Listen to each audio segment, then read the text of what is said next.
இந்த விஜய்க்கு ஓட்டு போட சொல்லி இன்ஸ்டாகிராமில் ரீல்ஸ் போட்ட இந்த வெள்ளை கலர் சட்டை, அந்த காக்கி கலர் பேண்ட் போட்டு ஓட்டு போட சொன்ன இந்த தரம் கெட்ட, வெக்கங்கெட்ட, மானங்கெட்ட, அறிவு கெட்ட, காசுக்காக எதையும் செய்யக்கூடிய இந்த இன்ஃப்ளூயன்சர்லாம் எங்கடா போனீங்க?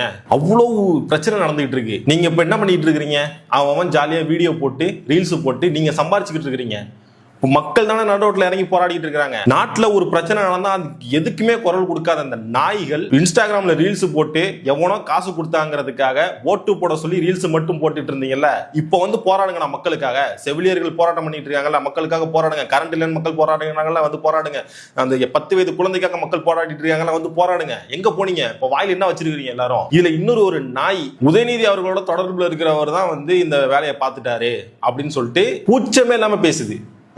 அசிங்கமா இல்ல?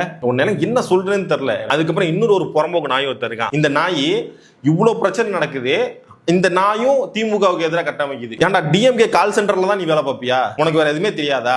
எங்கேயோ இருந்துட்டு பேசிடல, பால்ஸ் இருந்தா இங்க வந்து பேசுறா. இவ்வளவு பிரச்சனை நடக்குதுல, களத்துல வந்து நில்றா. தமிழ்நாட்டுக்கு வாடா. போறம்போக்கு ஏதோ வெளிநாட்டுல இருந்து பெரிய புடிங்கி வேறு பேசிட்டு இருக்க. உங்க அண்ணனுக்கு நிர்வாகம் பண்றதுக்கு முதுகெலும்பு இல்ல, உங்க அண்ணனுக்கு நிர்வாகம் பண்றதுக்கு வக்கு இல்ல. உங்க அண்ணனை ஒழுங்கா நிர்வாகம் பண்ண சொல்லுங்க. மக்கள் கேள்வி கேட்டதுக்கு பதில் சொல்ல சொல்லுங்க. அதுக்கு வக்கற்ற நாய்கள் திரும்பவும் ஆட்சியில் இவனுங்க வந்துட்டு திமுக மேல கட்டமைச்சிட்டு இருக்கானுங்க பொய்யான ஒரு விஷயத்த.